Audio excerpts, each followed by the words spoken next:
بسم الله الرحمن الرحيم ألف لام ميم ذلك الكتاب لا ريب فيه هدى للمتقين الذين يؤمنون بالغيب ويقيمون الصلاة ومما رزقناهم ينفقون والذين يؤمنون بما أنزل إليك وما أنزل من قبلك وبالآخرة هم يوقنون أولئك على هدى من ربهم وأولئك هم المفلحون إن الذين كفروا سواء عليهم أأنذرتهم أم لم تنذرهم لا يؤمنون ختم الله على قلوبهم وعلى سمعهم وعلى أبصارهم غشاوة ولهم عذاب عظيم ومن الناس من يقول آمنا بالله وباليوم الآخر وما هم بمؤمنين يخادعون الله والذين آمنوا وما يخدعون إلا أنفسهم وما يشعرون في قلوبهم مرض فزادهم الله مرضا ولهم عذاب أليم بما كانوا يكذبون وإذا قيل لهم لا تفسدوا في الأرض قالوا إنما نحن مصلحون ألا إنهم هم المفسدون ولكن لا يشعرون وإذا قيل لهم آمنوا كما آمن الناس قالوا أنؤمن كما آمن السفهاء ألا إنهم هم السفهاء ولكن لا يعلمون وإذا لقوا الذين آمنوا قالوا آمنا وإذا خلوا إلى شياطينهم قالوا إنا معكم إنما نحن مستهزئون الله يستهزئ بهم ويمدهم في طغيانهم يعمهون أولئك الذين اشتروا الضلالة بالهدى فما ربحت تجارتهم وما كانوا مهتدين مثلهم كمثل الذي استوقد نارا فلما أضاءت ما حوله ذهب الله بنورهم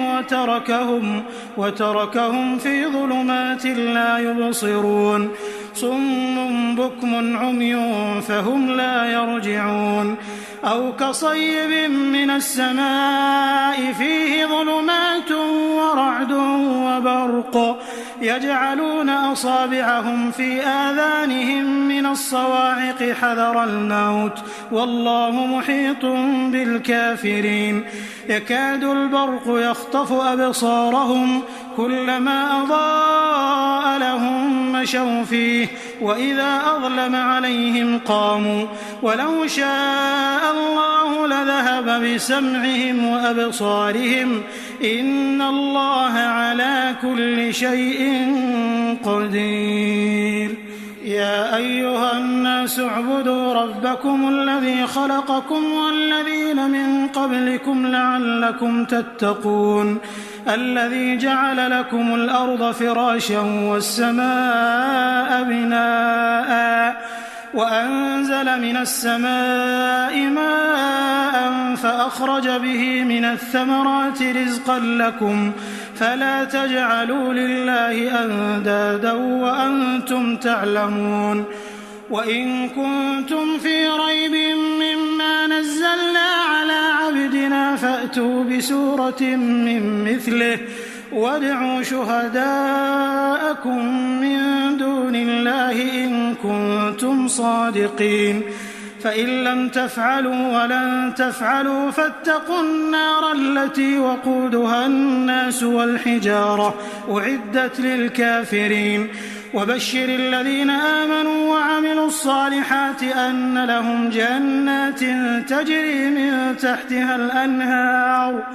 كلما رزقوا منها من ثمرة رزقا قالوا هذا الذي رزقنا من قبل وأتوا به متشابها ولهم فيها أزواج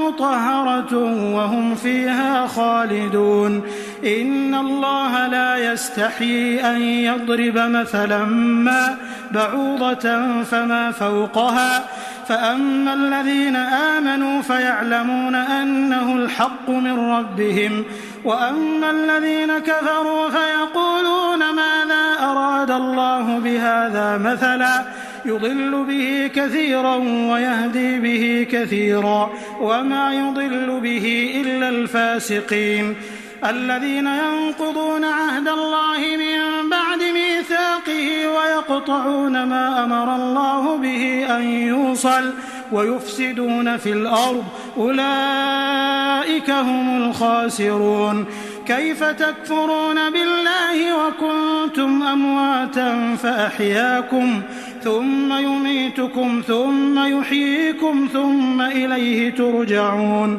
هو الذي خلق لكم ما في الأرض جميعا ثم استوى إلى السماء فسواهن 7 سماوات وهو بكل شيء عليم وإذ قال ربك للملائكة إني جاعل في الأرض خليفة قالوا أتجعل فيها من يفسد فيها ويسفك الدماء ونحن نسبح بحمدك ونقدس لك قال إني أعلم ما لا تعلمون وعلم آدم الأسماء كلها ثم عرضهم على الملائكة فقال أنبئوني بأسماء هؤلاء إن كنتم صادقين قالوا سبحانك لا علم لنا إلا ما علمتنا إنك أنت العليم الحكيم قال يا آدم أنبئهم بأسمائهم فلما أنبأهم بأسمائهم قال ألم أقل لكم إني أعلم غيب السماوات والأرض وأعلم ما تبدون وما كنتم تكتمون وإذ قلنا للملائكة اسجدوا لآدم فسجدوا إلا إبليس أبى واستكبر وكان من الكافرين وقلنا يا آدم اسكن أنت وزوجك الجنة وكلا منها رغدا حيث شئتما ولا تقربا هذه الشجرة فتكونا من الظالمين فأزلهما الشيطان عنها فأخرجهما مما كانا فيه وقلنا اهبطوا بعضكم لبعض عدو ولكم في الأرض مستقر ومتاع إلى حين فتلقى آدم من ربه كلمات فتاب عليه إنه هو التواب الرحيم قلنا اهبطوا منها جميعا فإما يأتينكم مني هدى فمن تبع هداي فلا خوف عليهم ولا هم يحزنون والذين كفروا وكذبوا بآياتنا أولئك أصحاب النار هم فيها خالدون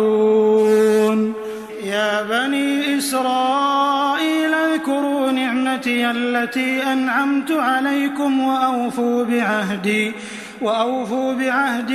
بعهدكم وإياي فارهبون وآمنوا بما أنزلت مصدقا لما معكم ولا تكونوا أول كافر به ولا تشتروا بآياتي ثمنا قليلا وإياي فاتقون ولا تلبسوا الحق بالباطل وتكتموا الحق وأنتم تعلمون وأقيموا الصلاة وآتوا الزكاة واركعوا مع الراكعين أتأمرون الناس بالبر وتنسون أنفسكم وأنتم تتلون الكتاب أفلا تعقلون واستعينوا بالصبر والصلاة وإنها لكبيرة إلا على الخاشعين الذين يظنون أنهم ملاقو ربهم وأنهم إليه راجعون يا بني إسرائيل اذكروا نعمتي التي أنعمت عليكم وأني فضلتكم على العالمين واتقوا يوما لا تجزي نفس عن نفس شيئا ولا يقبل منها شفاعة ولا يؤخذ منها عدل ولا هم ينصرون وإذ نجيناكم من آل فرعون يسومونكم سوء العذاب يذبحون أبناءكم ويستحيون نساءكم وفي ذلكم بلاء من ربكم عظيم وإذ فرقنا بكم البحر فأنجيناكم وأغرقنا آل فرعون وأنتم تنظرون وإذ واعدنا موسى 40 ليلة ثم اتخذتم العجل من بعده وأنتم ظالمون ثم عفونا عنكم من بعد ذلك لعلكم تشكرون وإذ آتينا موسى الكتاب والفرقان لعلكم تهتدون وإذ قال موسى لقومه يا قوم إنكم ظلمتم أنفسكم باتخاذكم العجل فتوبوا إلى بارئكم فاقتلوا أنفسكم ذلكم خير لكم عند بارئكم فتاب عليكم إنه هو التواب الرحيم وإذ قلتم يا موسى لن نؤمن لك حتى نرى الله جهرة فأخذتكم الصاعقة وأنتم تنظرون ثم بعثناكم من بعد موتكم لعلكم تشكرون وظللنا عليكم الغمام وأنزلنا عليكم المن والسلوى كلوا من طيبات ما رزقناكم وما ظلمونا ولكن كانوا أنفسهم يظلمون وإذ قلنا ادخلوا هذه القرية فكلوا منها حيث شئتم رغدا وادخلوا الباب سجدا وقولوا حطة نغفر لكم خطاياكم وسنزيد المحسنين فبدل الذين ظلموا قولا غير الذي قيل لهم فأنزلنا على الذين ظلموا رجزا من السماء بما كانوا يفسقون وإذ استسقى موسى لقومه فقلنا اضرب بعصاك الحجر فانفجرت منه 12 عينا قد علم كل أناس مشربهم كلوا واشربوا من رزق الله ولا تعثوا في الأرض مفسدين وإذ قلتم يا موسى لن نصبر على طعام واحد فادع لنا ربك يخرج لنا مما تنبت الأرض من بقلها وقثائها وفومها وعدسها وبصلها قال أتستبدلون الذي هو أدنى بالذي هو خير اهبطوا مصرا فإن لكم ما سألتم وضربت عليهم الذلة والمسكنة وباءوا بغضب من الله ذلك بأنهم كانوا يكفرون بآيات الله ويقتلون النبيين بغير الحق ذلك بما عصوا وكانوا يعتدون إن الذين آمنوا والذين هادوا والنصارى والصابئين من آمن بالله واليوم الآخر وعمل صالحا فلهم أجرهم عند ربهم ولا خوف عليهم ولا هم يحزنون وإذ أخذنا ميثاقكم ورفعنا فوقكم الطور خذوا ما آتيناكم بقوة واذكروا ما فيه لعلكم تتقون ثم توليتم من بعد ذلك فلولا فضل الله عليكم ورحمته لكنتم من الخاسرين ولقد علمتم الذين اعتدوا منكم في السبت فقلنا لهم كونوا قردة خاسئين فجعلناها نكالا لما بين يديها وما خلفها وموعظة للمتقين. وإذ قال موسى لقومه إن الله يأمركم أن تذبحوا بقرة قالوا أتتخذنا هزوا قال أعوذ بالله أن أكون من الجاهلين قالوا ادع لنا ربك يبين لنا ما هي قال إنه يقول إنها بقرة لا فارض ولا بكر عوان بين ذلك فافعلوا ما تؤمرون قالوا ادع لنا ربك يبين لنا ما لونها قال إنه يقول إنها بقرة صفراء فاقع لونها تسر الناظرين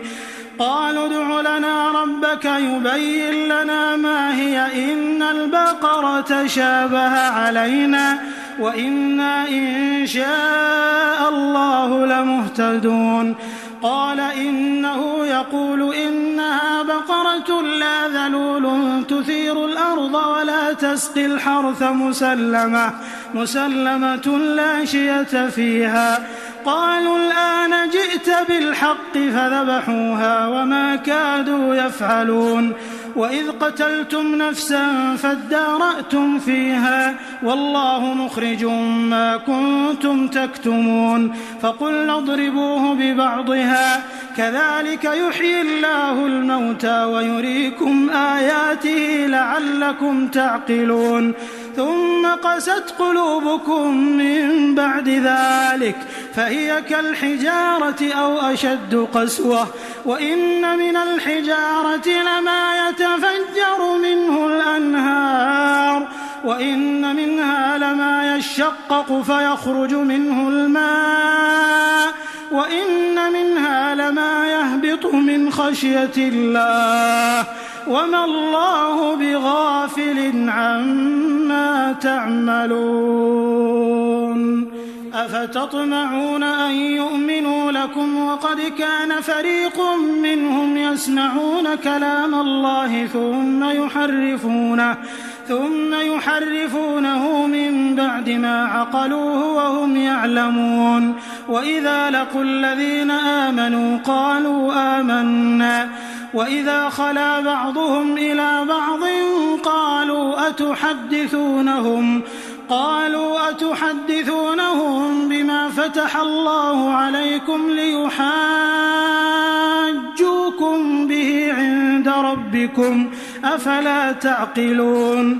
أولا يعلمون أن الله يعلم ما يسرون وما يعلنون ومنهم أميون لا يعلمون الكتاب إلا أماني وإن هم إلا يظنون فويل للذين يكتبون الكتاب بأيديهم ثم يقولون هذا من عند الله ليشتروا به ثمنا قليلا فويل لهم مما كتبت أيديهم وويل لهم مما يكسبون وقالوا لن تمسنا النار إلا أياما معدودة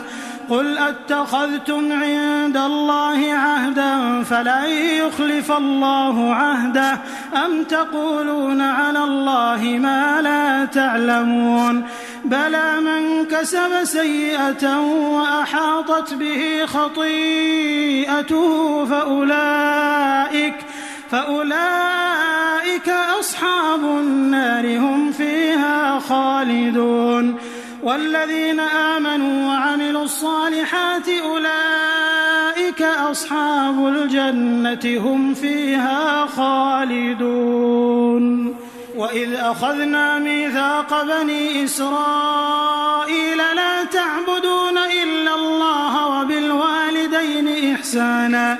وبالوالدين إحسانا وذي القربى واليتامى والمساكين وقولوا للناس حسنا وأقيموا الصلاة وآتوا الزكاة ثم توليتم إلا قليلا منكم وأنتم معرضون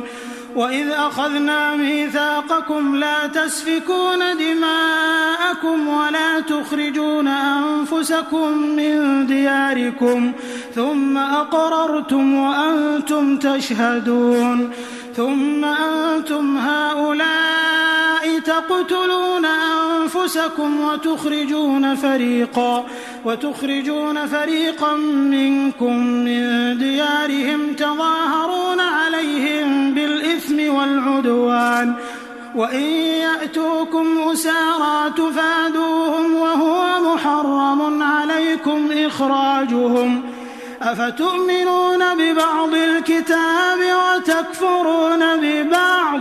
فما جزاء من يفعل ذلك منكم إلا خزي في الحياة الدنيا ويوم القيامة يردون إلى أشد العذاب وما الله بغافل عما تعملون أولئك الذين اشتروا الحياة الدنيا بالآخرة فلا يخفف عنهم العذاب ولا هم ينصرون ولقد آتينا موسى الكتاب وقفينا من بعده بالرسل وآتينا عيسى ابن مريم البينات وأيدناه بروح القدس أفكلما جاءكم رسول بما لا تهوى أنفسكم استكبرتم ففريقا كذبتم وفريقا تقتلون وقالوا قلوبنا غلف بل لعنهم الله بكفرهم فقليلا ما يؤمنون ولما جاءهم كتاب من عند الله مصدق لما معهم وكانوا من قبل يستفتحون على الذين كفروا فلما جاءهم ما عرفوا كفروا به فلعنة الله على الكافرين بئس ما اشتروا به أنفسهم أن يكفروا بما أنزل الله بغيا أن ينزل الله من فضله على من يشاء من عباده فباءوا بغضب على غضب وللكافرين عذاب مهين وإذا قيل لهم آمنوا بما أنزل الله قالوا نؤمن بما أنزل علينا ويكفرون بما وراءه وهو الحق مصدقا لما معهم قل فلم تقتلون أنبياء الله من قبل إن كنتم مؤمنين ولقد جاءكم موسى بالبينات ثم اتخذتم العجل من بعده وأنتم ظالمون وإذ أخذنا ميثاقكم ورفعنا فوقكم الطور خذوا ما آتيناكم بقوة واسمعوا قالوا سمعنا وعصينا وأشربوا في قلوبهم العجل بكفرهم قل بئس ما يأمركم به إيمانكم إن كنتم مؤمنين قل إن كانت لكم الدار الآخرة عند الله خالصة من دون الناس فتمنوا الموت إن كنتم صادقين ولن يتمنوه أبدا بما قدمت أيديهم والله عليم بالظالمين ولتجدنهم أحرص الناس على حياة ومن الذين أشركوا يود أحدهم لو يعمر 1000 سنة وما هو بمزحزحه من العذاب أن يعمر والله بصير بما يعملون قل من كان عدوا لجبريل فإنه نزله على قلبك بإذن الله مصدقا لما بين يديه وهدى وبشرى للمؤمنين. من كان عدوا لله وملائكته ورسله وجبريل وميكال فإن الله عدو للكافرين. ولقد أنزلنا إليك آيات بينات وما يكفر بها إلا الفاسقون. أوكلما عاهدوا عهدا نبذه فريق منهم بل أكثرهم لا يؤمنون. ولما جاءهم رسول من عند الله مصدق لما معهم نبذ فريق من الذين أوتوا الكتاب كتاب الله وراء ظهورهم كأنهم لا يعلمون. واتبعوا ما تتلو الشياطين على ملك سليمان وما كفر سليمان ولكن الشياطين كفروا يعلمون الناس السحر وما أنزل على الملكين ببابل هاروت وماروت وما يعلمان من أحد حتى يقولا إنما نحن فتنة فلا تكفر فيتعلمون منهما ما يفرقون به بين المرء وزوجه وما هم بضارين به من أحد إلا بإذن الله ويتعلمون ما يضرهم ولا ينفعهم ولقد علموا لمن اشتراه ما له في الآخرة من خلاق ولبئس ما شروا به أنفسهم لو كانوا يعلمون. ولو أنهم آمنوا واتقوا لمثوبة من عند الله خير لو كانوا يعلمون. يا أيها الذين آمنوا لا تقولوا راعنا وقولوا انظرنا واسمعوا وللكافرين عذاب أليم. ما يود الذين كفروا من أهل الكتاب ولا المشركين أن ينزل عليكم من خير من ربكم والله يختص برحمته من يشاء والله ذو الفضل العظيم. ما ننسخ من آية أو ننسها نأت بخير منها أو مثلها. ألم تعلم أن الله على كل شيء قدير. ألم تعلم أن الله له ملك السماوات والأرض وما لكم من دون الله من ولي ولا نصير. أم تريدون أن تسألوا رسولكم كما سئل موسى من قبل ومن يتبدل الكفر بالإيمان فقد ضل سواء السبيل. ود كثير من أهل الكتاب لو يردونكم من بعد إيمانكم كفارا حسدا من عند أنفسهم من بعد ما تبين لهم الحق فاعفوا واصفحوا حتى يأتي الله بأمره إن الله على كل شيء قدير. وأقيموا الصلاة وآتوا الزكاة وما تقدموا لأنفسكم من خير تجدوه عند الله إن الله بما تعملون بصير. وقالوا لن يدخل الجنة إلا من كان هودا أو نصارى تلك أمانيهم قل هاتوا برهانكم إن كنتم صادقين. بلى من أسلم وجهه لله وهو محسن فله أجره عند ربه ولا خوف عليهم ولا هم يحزنون. وقالت اليهود ليست النصارى على شيء وهم يتلون الكتاب كذلك قال الذين لا يعلمون مثل قولهم فالله يحكم بينهم يوم القيامة فيما كانوا فيه يختلفون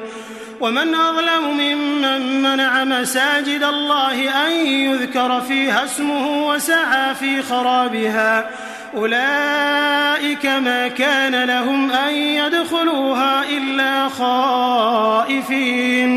لهم في الدنيا خزي ولهم في الآخرة عذاب عظيم ولله المشرق والمغرب فأينما تولوا فثم وجه الله إن الله واسع عليم وقالوا اتخذ الله ولدا سبحانه بل له ما في السماوات والأرض كل له قانتون بديع السماوات والأرض وإذا قضى أمرا فإنما يقول له كن فيكون وقال الذين لا يعلمون لولا يكلمنا الله أو تأتينا آية كذلك قال الذين من قبلهم مثل قولهم تشابهت قلوبهم قد بينا الآيات لقوم يوقنون إنا أرسلناك بالحق بشيرا ونذيرا ولا تسأل عن أصحاب الجحيم ولن ترضى عنك اليهود ولا النصارى حتى تتبع ملتهم قل إن هدى الله هو الهدى ولئن اتبعت أهواءهم بعد الذي جاءك من العلم ما لك من الله من ولي ولا نصير الذين آتيناهم الكتاب يتلونه حق تلاوته أولئك يؤمنون به ومن يكفر به فأولئك هم الخاسرون يا بني إسرائيل اذكروا نعمتي التي أنعمت عليكم وأني فضلتكم على العالمين واتقوا يوما لا تجزي نفس عن نفس شيئا ولا يقبل منها عدل ولا تنفعها شفاعة ولا هم ينصرون وإذ ابتلى إبراهيم ربه بكلمات فأتمهم قال إني جاعلك للناس إماما قال ومن ذريتي قال لا ينال عهد الظالمين وإذ جعلنا البيت مثابة للناس وأمنا واتخذوا من مقام إبراهيم مصلى وعهدنا إلى إبراهيم وإسماعيل أن طهرا بيتي للطائفين والعاكفين والركع السجود وإذ قال إبراهيم رب اجعل هذا بلدا آمنا وارزق أهله من الثمرات من آمن منهم بالله واليوم الآخر قال ومن كفر فأمتعه قليلا ثم أضطره إلى عذاب النار وبئس المصير وإذ يرفع إبراهيم القواعد من البيت وإسماعيل ربنا تقبل منا إنك أنت السميع العليم ربنا واجعلنا مسلمين لك ومن ذريتنا أمة مسلمة لك وأرنا مناسكنا وتب علينا إنك أنت التواب الرحيم ربنا وابعث فيهم رسولا منهم يتلو عليهم آياتك ويعلمهم الكتاب والحكمة ويزكيهم إنك أنت العزيز الحكيم ومن يرغب عن ملة إبراهيم إلا من سفه نفسه ولقد اصطفيناه في الدنيا وإنه في الآخرة لمن الصالحين إذ قال له ربه أسلم قال أسلمت لرب العالمين ووصى بها إبراهيم بنيه ويعقوب يا بني إن الله اصطفى واصطفى لكم الدين فلا تموتن إلا وأنتم مسلمون. أم كنتم شهداء إذ حضر يعقوب الموت إذ قال لبنيه ما تعبدون من بعدي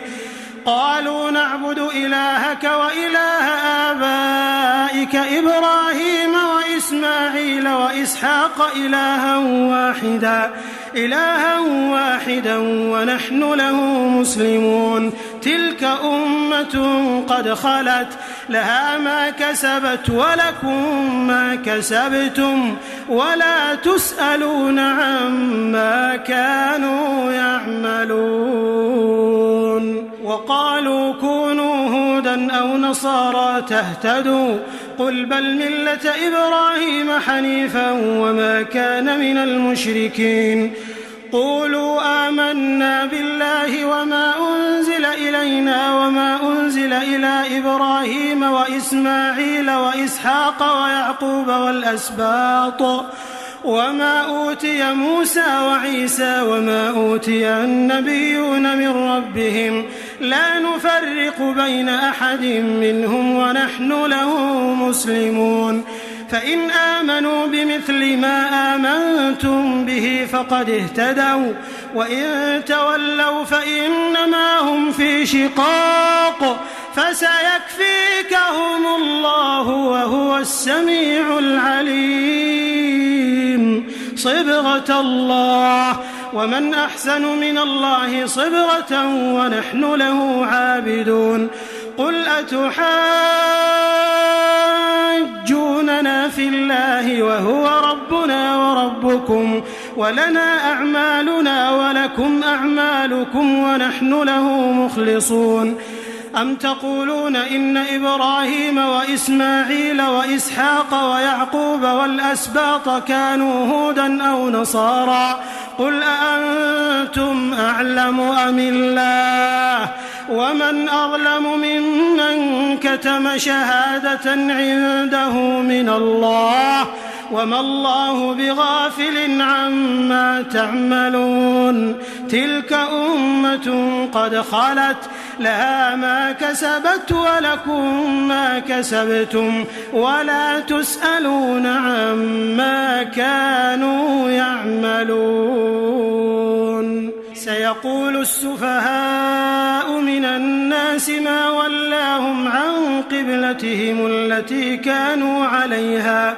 قل لله المشرق والمغرب يهدي من يشاء إلى صراط مستقيم. وكذلك جعلناكم أمة وسطا لتكونوا شهداء على الناس ويكون الرسول عليكم شهيدا. وما جعلنا القبلة التي كنت عليها إلا لنعلم من يتبع الرسول ممن ينقلب على عقبيه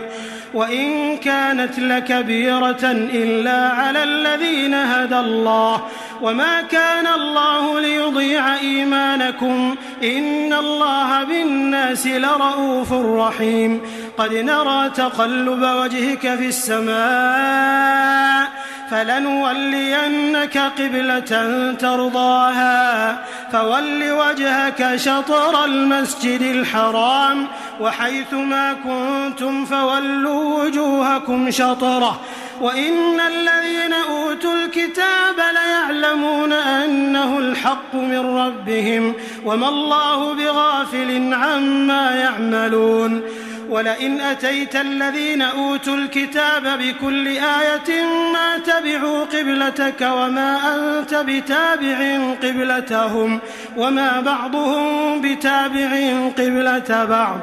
ولئن اتبعت أهواءهم من بعد ما جاءك من العلم إنك إذا لمن الظالمين. الذين آتيناهم الكتاب يعرفونه كما يعرفون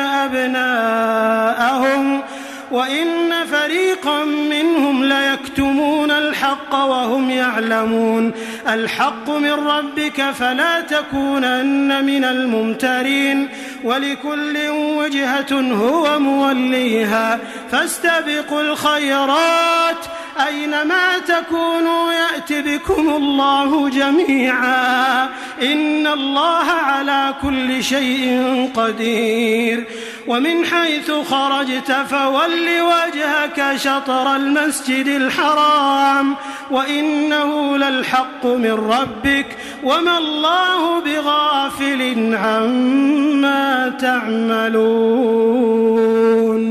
ومن حيث خرجت فول وجهك شطر المسجد الحرام وحيث ما كنتم فولوا وجوهكم شطره لئلا يكون للناس عليكم حجة إلا الذين ظلموا منهم فلا تخشوهم واخشوني ولأتم نعمتي عليكم ولعلكم تهتدون كما أرسلنا فيكم رسولا منكم يتلو عليكم آياتنا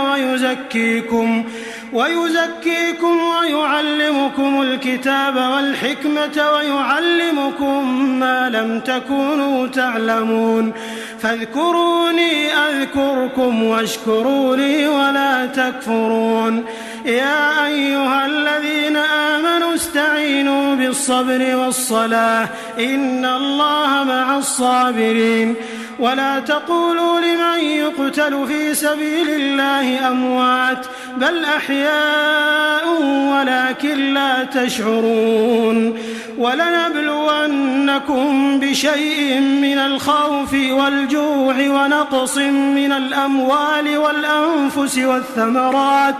وبشر الصابرين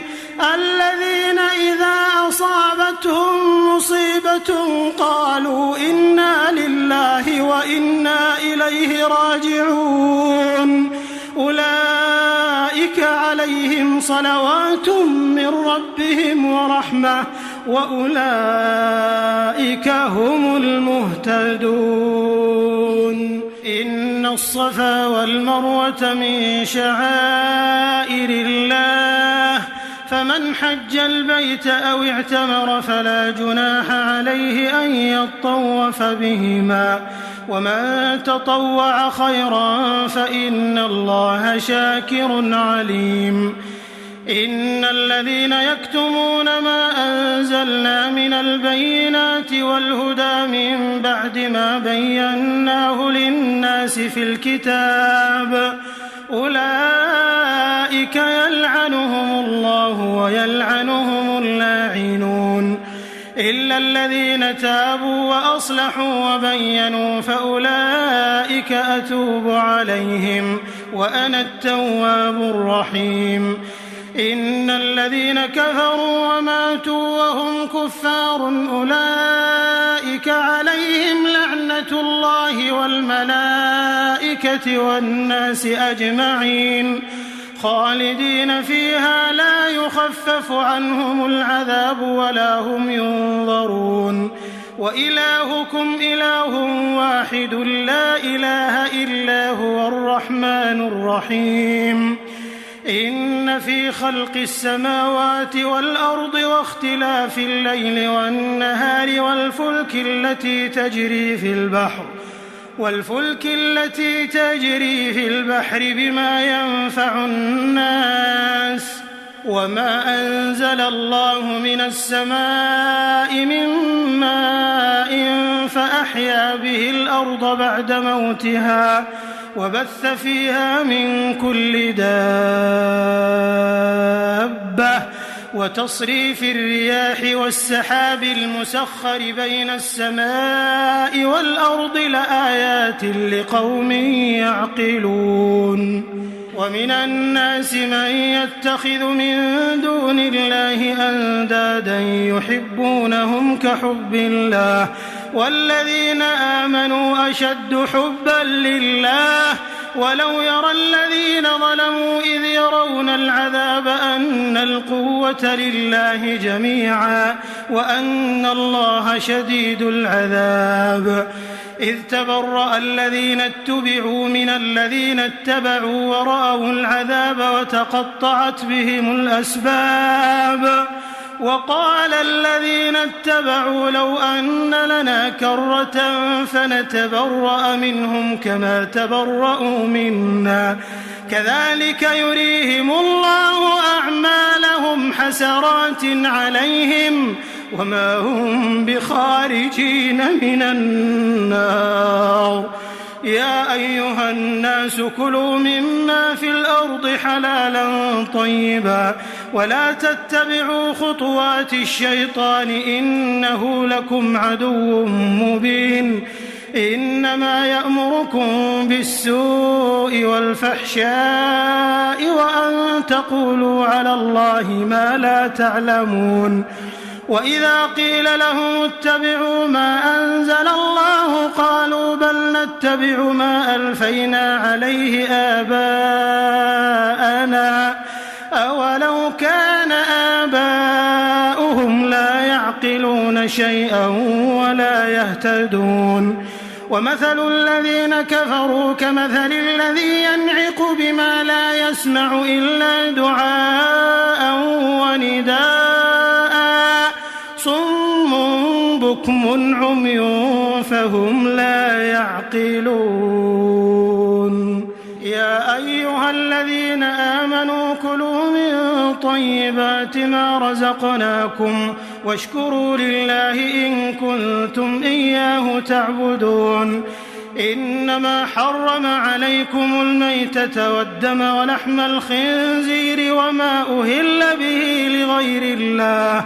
فمن اضطر غير باغ ولا عاد فلا إثم عليه إن الله غفور رحيم. إن الذين يكتمون ما أنزل الله من الكتاب ويشترون به ثمنا قليلا أولئك ما يأكلون في بطونهم إلا النار ولا يكلمهم الله يوم القيامة ولا يزكيهم ولهم عذاب أليم. أولئك الذين اشتروا الضلالة بالهدى والعذاب بالمغفرة فما أصبرهم على النار ذلك بأن الله نزل الكتاب بالحق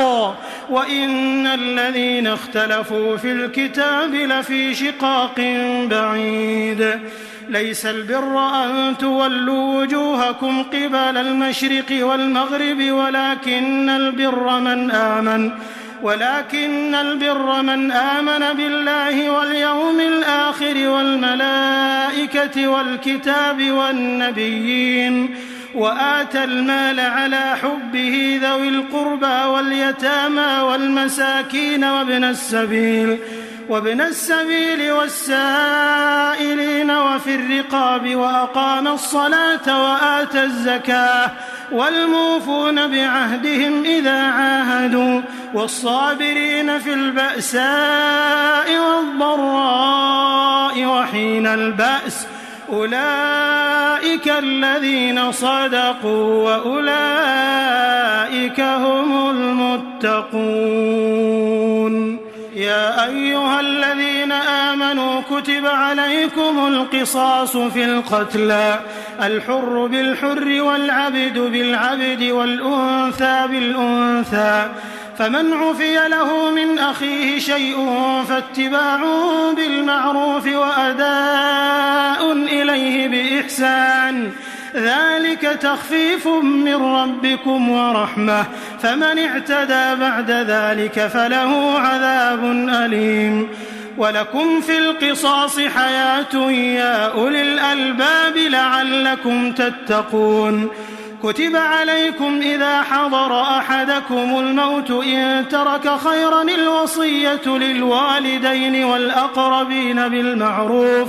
حقا على المتقين فمن بدله بعدما سمعه فإنما إثمه على الذين يبدلونه إن الله سميع عليم. فمن خاف من موص جنفا أو إثما فأصلح بينهم فلا إثم عليه إن الله غفور رحيم. يا أيها الذين آمنوا كتب عليكم الصيام كما كتب على الذين من قبلكم لعلكم تتقون أياما معدودات فمن كان منكم مريضا أو على سفر فعدة من أيام أخر وعلى الذين يطيقونه فدية طعام مسكين فمن تطوع خيرا فهو خير له وأن تصوموا خير لكم إن كنتم تعلمون شهر رمضان الذي أنزل فيه القرآن هدى للناس وبينات من الهدى والفرقان فمن شهد منكم الشهر فليصم ومن كان مريضا أو على سفر فعدة من أيام أخر يريد الله بكم اليسر ولا يريد بكم العسر ولتكملوا العدة ولتكبروا الله على ما هداكم ولعلكم تشكرون وإذا سألك عبادي عني فإني قريب أجيب دعوة الداع إذا دعان فليستجيبوا لي وليؤمنوا بي لعلهم يرشدون أحل لكم ليلة الصيام الرفث إلى نسائكم هن لباس لكم وأنتم لباس لهن علم الله أنكم كنتم تختانون أنفسكم فتاب عليكم وعفى عنكم فالآن باشروهن وابتغوا ما كتب الله لكم وكلوا واشربوا حتى يتبين لكم الخيط الأبيض من الخيط الأسود من الفجر ثم أتموا الصيام إلى الليل ولا تباشروهن وأنتم عاكفون في المساجد تلك حدود الله فلا تقربوها كذلك يبين الله آياته للناس لعلهم يتقون ولا تأكلوا أموالكم بينكم بالباطل وتدلوا بها إلى الحكام لتأكلوا فريقا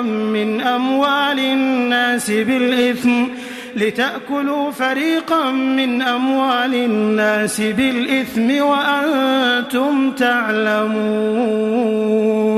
يسألونك عن الأهلة قل هي مواقيت للناس والحج وليس البر بأن تأتوا البيوت من ظهورها ولكن البر من اتقى وأتوا البيوت من أبوابها واتقوا الله لعلكم تفلحون وقاتلوا في سبيل الله الذين يقاتلونكم ولا تعتدوا إن الله لا يحب المعتدين وقتلوهم حيث ثقفتموهم وأخرجوهم من حيث أخرجوكم والفتنة أشد من القتل ولا تقاتلوهم عند المسجد الحرام حتى يقاتلوكم فيه فإن قاتلوكم فاقتلوهم كذلك جزاء الكافرين فإن انتهوا فإن الله غفور رحيم وقاتلوهم حتى لا تكون فتنة ويكون الدين لله فإن انتهوا فلا عدوان إلا على الظالمين الشهر الحرام بالشهر الحرام والحرمات قصاص فمن اعتدى عليكم فاعتدوا عليه بمثل ما اعتدى عليكم واتقوا الله واعلموا أن الله مع المتقين وأنفقوا في سبيل الله ولا تلقوا بأيديكم إلى التهلكة وأحسنوا إن الله يحب المحسنين وأتموا الحج والعمرة لله فإن أحصرتم فما استيسر من الهدي ولا تحلقوا رؤوسكم حتى يبلغ الهدي محله فمن كان منكم مريضا أو به أذى من رأسه ففدية من صيام أو صدقة أو نسك فإذا أمنتم فمن تمتع بالعمرة إلى الحج فما استيسر من الهدي فمن لم يجد فصيام 3 أيام في الحج و7 إذا رجعتم تلك 10 كاملة ذلك لمن لم يكن أهله حاضر المسجد الحرام واتقوا الله واعلموا أن الله شديد العقاب الحج أشهر معلومات فمن فرض فيهن الحج فلا رفث ولا فسوق ولا جدال في الحج وما تفعلوا من خير يعلمه الله وتزودوا فإن خير الزاد التقوى واتقون يا أولي الألباب ليس عليكم جناح أن تبتغوا فضلا من ربكم فإذا أفضتم من عرفات فاذكروا الله عند المشعر الحرام واذكروه كما هداكم وإن كنتم من قبله لمن الضالين ثم أفيضوا من حيث أفاض الناس واستغفروا الله إن الله غفور رحيم فإذا قضيتم مناسككم فاذكروا الله كذكركم آباءكم أو أشد ذكرا فمن الناس من يقول ربنا آتنا في الدنيا وما له في الآخرة من خلاق ومنهم من يقول ربنا آتنا في الدنيا حسنة وفي الآخرة حسنة وقنا عذاب النار أولئك لهم نصيب مما كسبوا والله سريع الحساب واذكروا الله في أيام معدودات فمن تعجل في يومين فلا إثم عليه ومن تأخر فلا إثم عليه لمن اتقى واتقوا الله واعلموا أنكم إليه تحشرون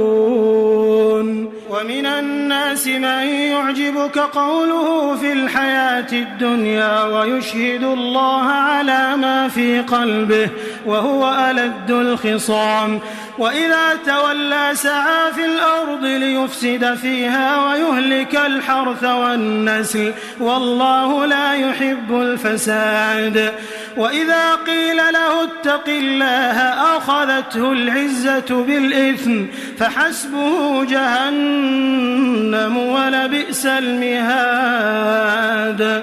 ومن الناس من يشري نفسه ابتغاء مرضات الله والله رؤوف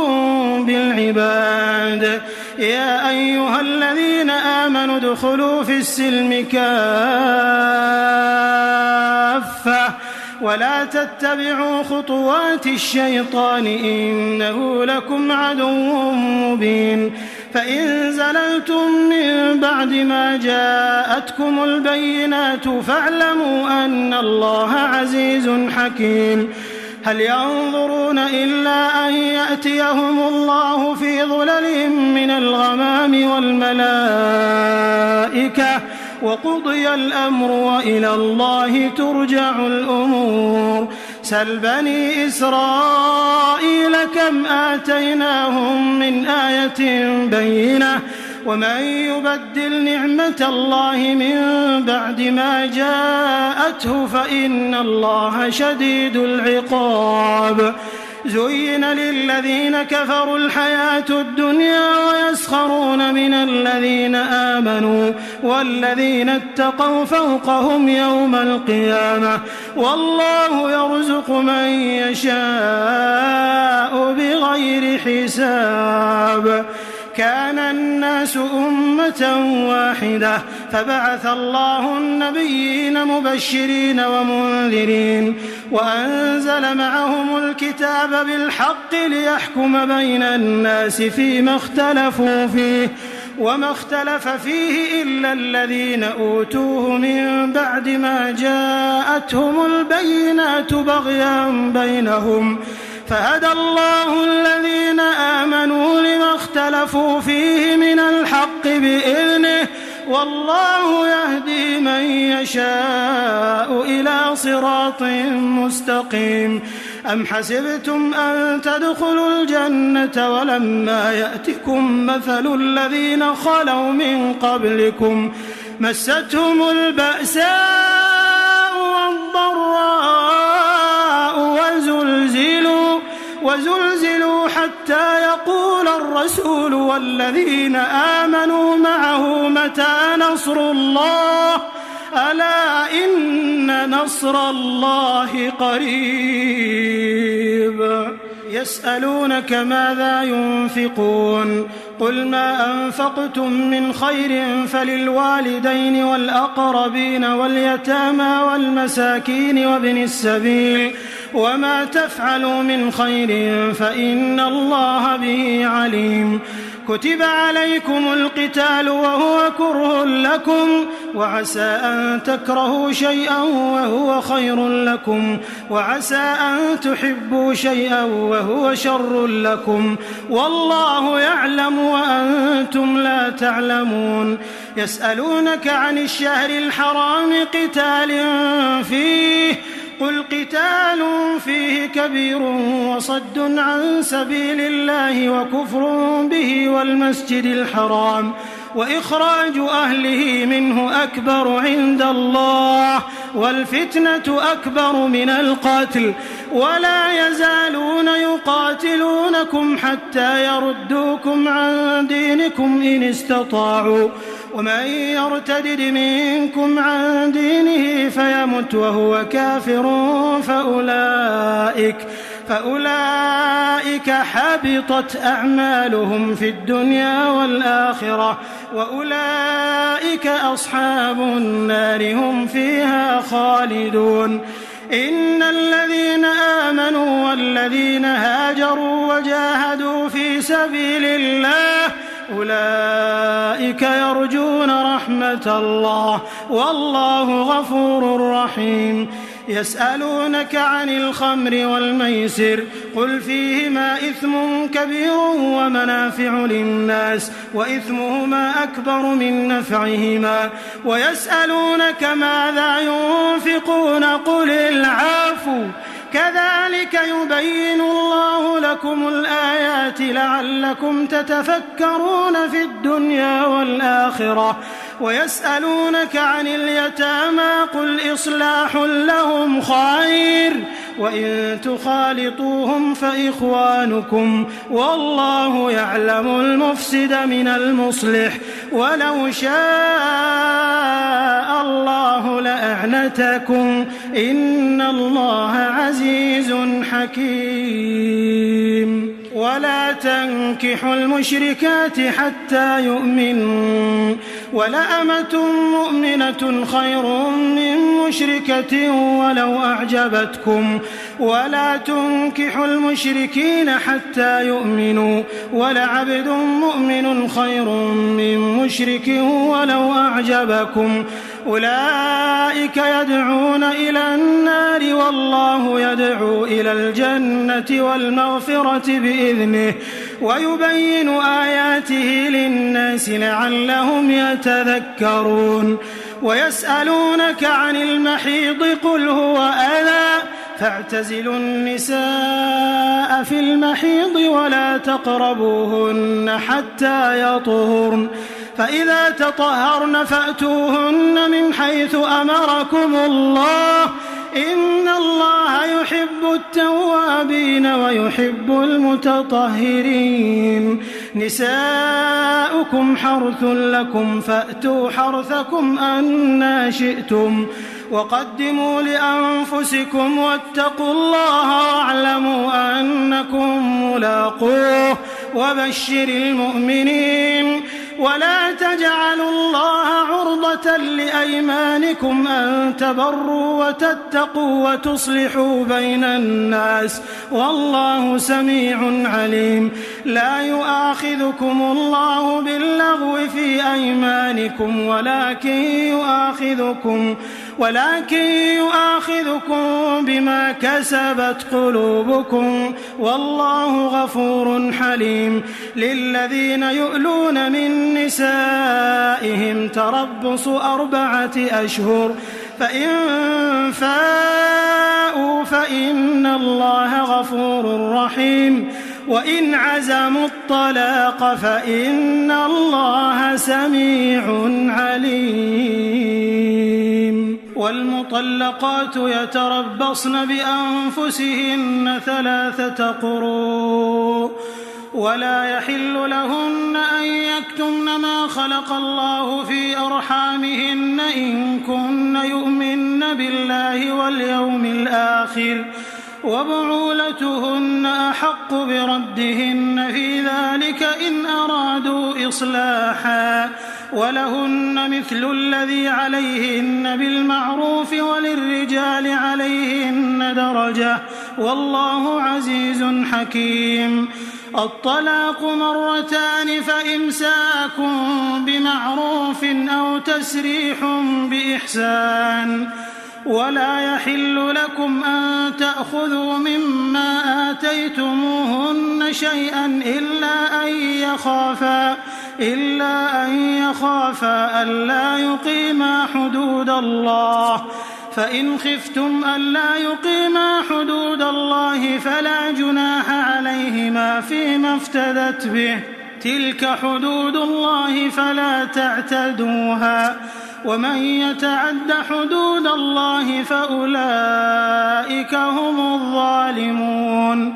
فإن طلقها فلا تحل له من بعد حتى تنكح زوجا غيره. فإن طلقها فلا جناح عليهما أن يتراجعا إن ظنا أن يقيما حدود الله وتلك حدود الله يبينها لقوم يعلمون. وإذا طلقتم النساء فبلغن أجلهن فأمسكوهن بمعروف أو سرحوهن بمعروف ولا تمسكوهن ضرارا لتعتدوا ومن يفعل ذلك فقد ظلم نفسه. ولا تتخذوا آيات الله هزوا واذكروا نعمة الله عليكم وما أنزل عليكم من الكتاب والحكمة يعظكم به واتقوا الله واعلموا أن الله بكل شيء عليم. وإذا طلقتم النساء فبلغن أجلهن فلا تعضلوهن أن ينكحن أزواجهن إذا تراضوا بينهم بالمعروف. ذلك يوعظ به من كان منكم يؤمن بالله واليوم الآخر ذلكم أزكى لكم وأطهر والله يعلم وأنتم لا تعلمون. والوالدات يرضعن أولادهن حولين كاملين لمن أراد أن يتم الرضاعة وعلى المولود له رزقهن وكسوتهن بالمعروف لا تكلف نفس إلا وسعها. لا تضار والدة بولدها ولا مولود له بولده وعلى الوارث مثل ذلك. فإن أرادا فصالا عن تراض منهما وتشاور فلا جناح عليهما. وإن أردتم أن تسترضعوا أولادكم فلا جناح عليكم إذا سلمتم ما آتيتم بالمعروف واتقوا الله واعلموا أن الله بما تعملون بصير. والذين يتوفون منكم ويذرون أزواجا يتربصن بأنفسهن 4 أشهر و10 فإذا بلغن أجلهن فلا جناح عليكم فيما فعلن في أنفسهن بالمعروف والله بما تعملون خبير ولا جناح عليكم فيما عرضتم به من خطبة النساء أو أكننتم في أنفسكم علم الله أنكم ستذكرونهن ولكن لا تواعدوهن سرا إلا أن تقولوا قولا معروفا ولا تعزموا عقدة النكاح حتى يبلغ الكتاب أجله واعلموا أن الله يعلم ما في أنفسكم فاحذروه واعلموا أن الله غفور حليم لا جناح عليكم إن طلقتم النساء ما لم تمسوهن أو تفرضوا لهن فريضة ومتعوهن على الموسع قدره وعلى المقتر قدره متاعا بالمعروف حقا على المحسنين وإن طلقتموهن من قبل أن تمسوهن وقد فرضتم لهن فريضة فنصف ما فرضتم إلا أن يعفون أو يعفو الذي بيده عقدة النكاح وأن تعفوا أقرب للتقوى ولا تنسوا الفضل بينكم إن الله بما تعملون بصير حافظوا على الصلوات والصلاة الوسطى وقوموا لله قانتين فإن خفتم فرجالا أو ركبانا فإذا أمنتم فاذكروا الله كما علمكم ما لم تكونوا تعلمون والذين يتوفون منكم ويذرون أزواجا وصية لأزواجهم متاعا إلى الحول غير إخراج فإن خرجن فلا جناح عليكم فيما فعلن في أنفسهن من معروف والله عزيز حكيم وللمطلقات متاع بالمعروف حقا على المتقين كذلك يبين الله لكم آياته لعلكم تعقلون ألم تر إلى الذين خرجوا من ديارهم وهم ألوف حذر الموت فقال لهم الله موتوا ثم أحياهم إن الله لذو فضل على الناس ولكن أكثر الناس لا يشكرون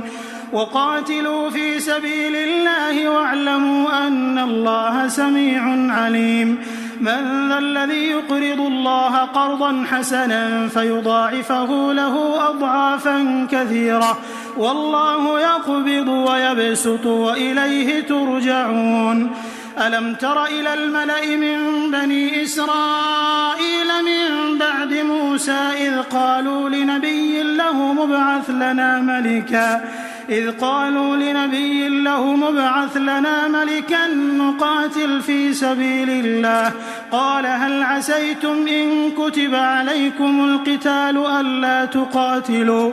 قالوا وما لنا ألا نقاتل في سبيل الله وقد أخرجنا من ديارنا وأبنائنا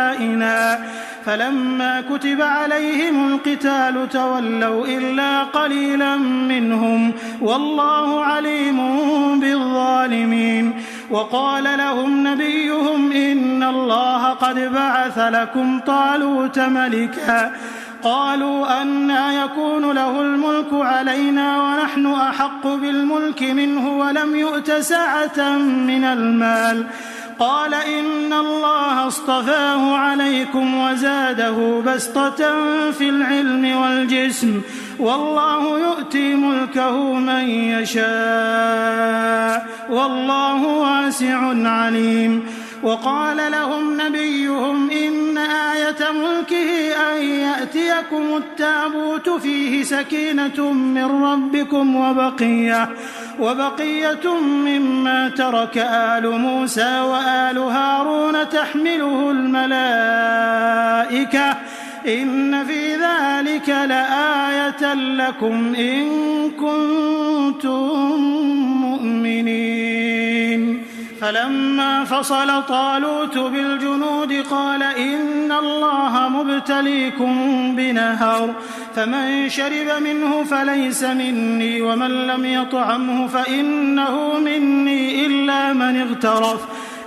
من اغترف غرفة بيده فشربوا منه إلا قليلا منهم. فلما جاوزه هو والذين آمنوا معه قالوا لا طاقة لنا اليوم بجالوت وجنوده.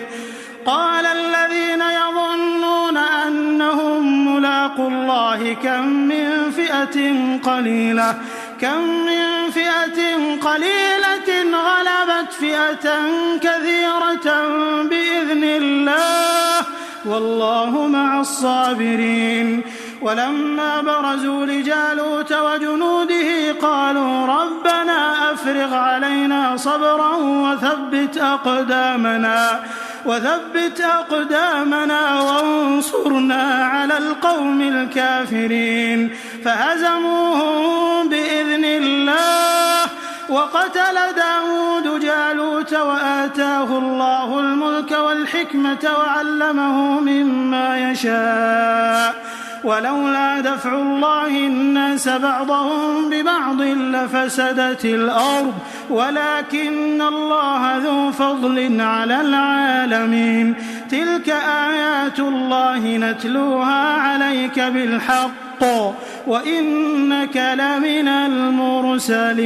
المرسلين. تلك الرسل فضلنا بعضهم على بعض منهم من كلم الله ورفع بعضهم درجات وآتينا عيسى ابن مريم البينات وأيدناه بروح القدس ولو شاء الله ما اقتتل الذين من بعدهم من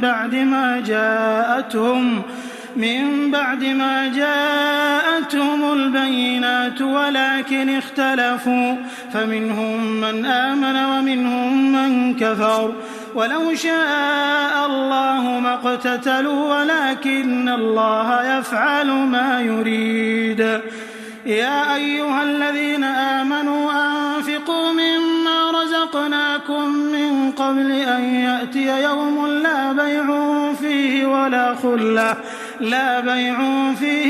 خلة ولا شفاعة والكافرون هم الظالمون. الله لا إله إلا هو الحي القيوم لا تأخذه سنة ولا نوم له ما في السماوات وما في الأرض. من ذا الذي يشفع عنده إلا بإذنه يعلم ما بين أيديهم وما خلفهم ولا يحيطون بشيء من علمه إلا بما شاء وسع كرسيه السماوات والأرض ولا يؤوده حفظهما وهو العلي العظيم. لا إكراه في الدين قد تبين الرشد من الغي فمن يكفر بالطاغوت ويؤمن بالله فقد استمسك بالعروة الوثقى لا انفصام لها والله سميع عليم. الله ولي الذين آمنوا يخرجهم من الظلمات إلى النور والذين كفروا أولياؤهم الطاغوت يخرجونهم من النور إلى الظلمات أولئك أصحاب النار هم فيها خالدون. ألم تر إلى الذي حاج إبراهيم في ربه أن آتاه الله الملك إذ قال إبراهيم ربي الذي يحيي ويميت قال أنا أحيي وأميت قال إبراهيم فإن الله يأتي بالشمس من المشرق فأت بها من المغرب فبهت الذي كفر والله لا يهدي القوم الظالمين. أو كالذي مر على قرية وهي خاوية على عروشها قال أنى يحيي هذه الله بعد موتها فأماته الله 100 عام ثم بعثه قال كم لبثت؟ قال لبثت يوما أو بعض يوم. قال بل لبثت 100 عام فانظر إلى طعامك وشرابك لم يتسنه وانظر إلى حمارك ولنجعلك آية للناس وانظر إلى العظام كيف ننشزها ثم نكسوها لحما فلما تبين له قال أعلم أن الله على كل شيء قدير. وإذ قال إبراهيم رب أرني كيف تحيي الموتى قال أولم تؤمن قال بلى ولكن ليطمئن قلبي قال فخذ 4 من الطير فصرهن إليك ثم اجعل على كل جبل منهن جزءا ثم ادعهن يأتينك سعيا واعلم أن الله عزيز حكيم. مثل الذين ينفقون أموالهم في سبيل الله كمثل حبة أنبتت 7 سنابل في كل سنبلة 100 حبة والله يضاعف لمن يشاء والله واسع عليم. الذين ينفقون أموالهم في سبيل الله ثم لا يتبعون ما أنفقوا منا ولا أذى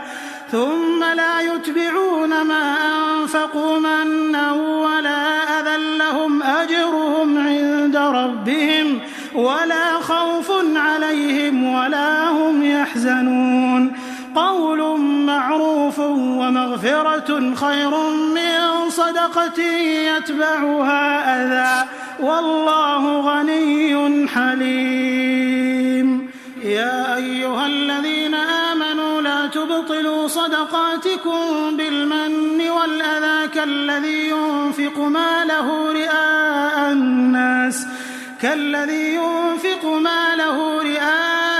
الناس ولا يؤمن بالله واليوم الآخر فمثله كمثل صفوان عليه تراب فأصابه وابل فتركه صلدا لا يقدرون على شيء مما كسبوا والله لا يهدي القوم الكافرين. ومثل الذين ينفقون أموالهم ابتغاء مرضات الله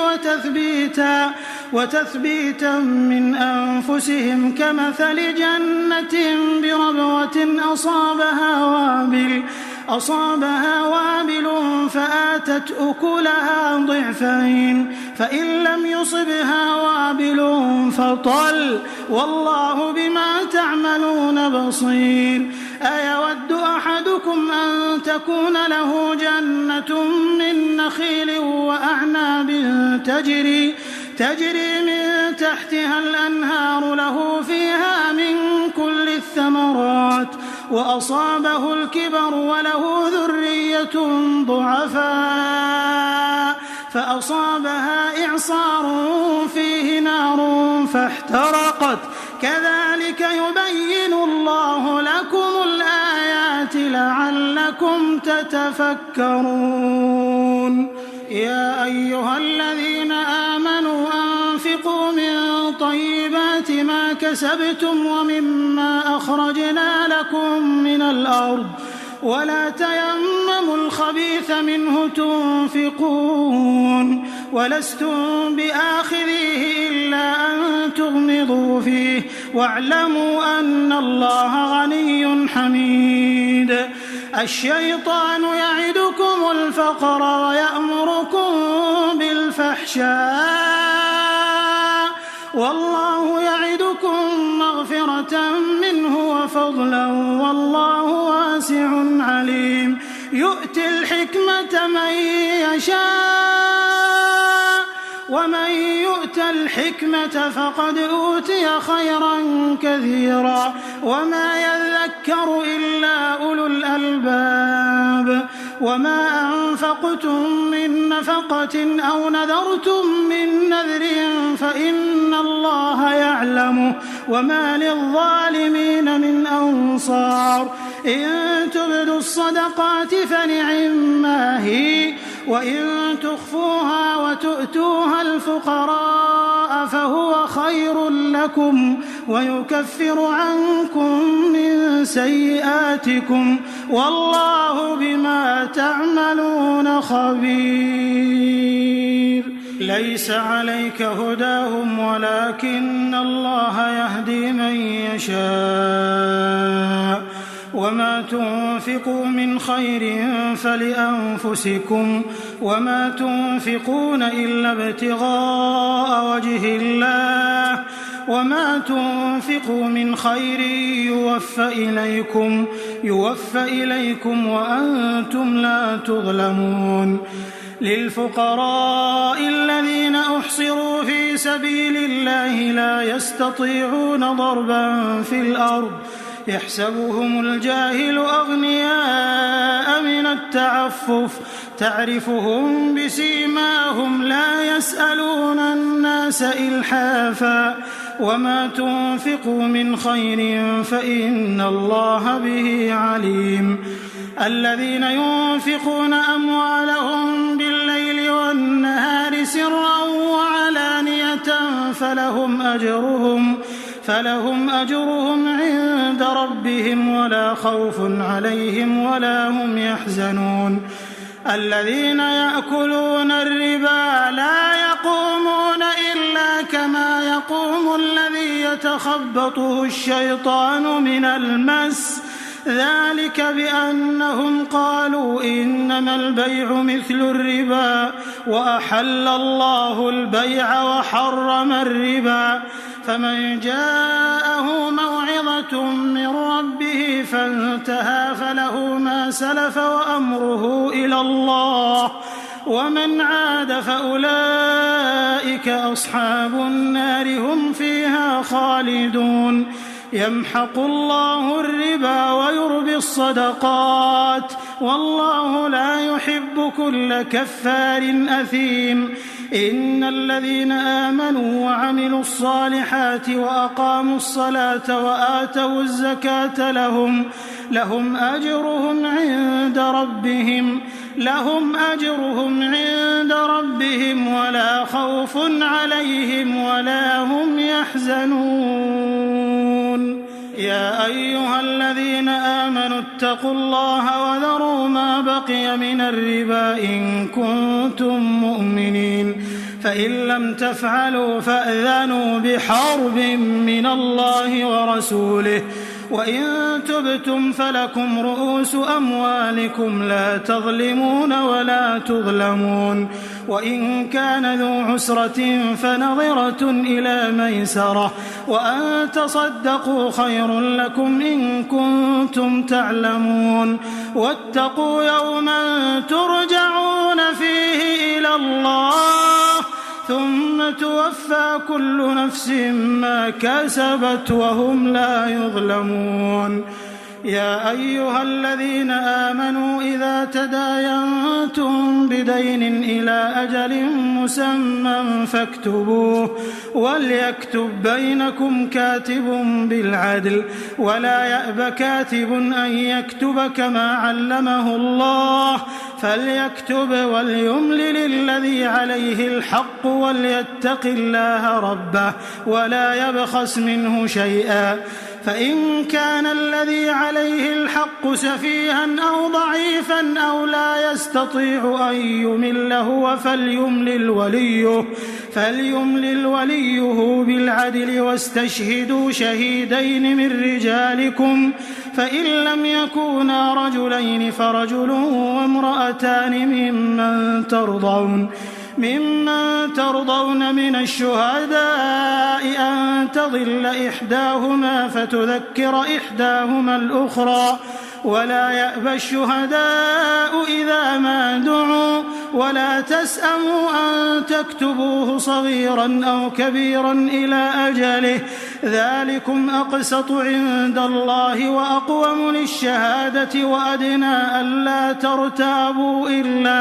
إلا أن تكون تجارة حاضرة تديرونها بينكم فليس عليكم جناح ألا تكتبوها وأشهدوا إذا تبايعتم ولا يضار كاتب ولا شهيد وإن تفعلوا فإنه فسوق بكم واتقوا الله ويعلمكم الله والله بكل شيء عليم. وإن كنتم على سفر ولم تجدوا كاتبا فرهان مقبوضة فإن أمن بعضكم بعضا فليؤد الذي ائتمن أمانته وليتق الله ربه ولا تكتموا الشهادة ومن يكتمها فإنه آثم قلبه والله بما تعملون عليم. لله ما في السماوات وما في الأرض وإن تبدوا ما في أنفسكم أو تخفوه يحاسبكم به الله فيغفر لمن يشاء ويعذب من يشاء والله على كل شيء قدير. آمن الرسول بما أنزل إليه من ربه والمؤمنون كل آمن بالله وملائكته وكتبه ورسله لا نفرق بين أحد من رسله وقالوا سمعنا وأطعنا غفرانك ربنا وإليك المصير. لا يكلف الله نفسا إلا وسعها لها ما كسبت وعليها ما اكتسبت ربنا لا تؤاخذنا إن نسينا أو أخطأنا ربنا ولا تحمل علينا إصرا كما حملته على الذين من قبلنا ربنا ولا تحملنا ما لا طاقة لنا به واعف عنا واغفر لنا وارحمنا أنت مولانا فانصرنا على القوم الكافرين.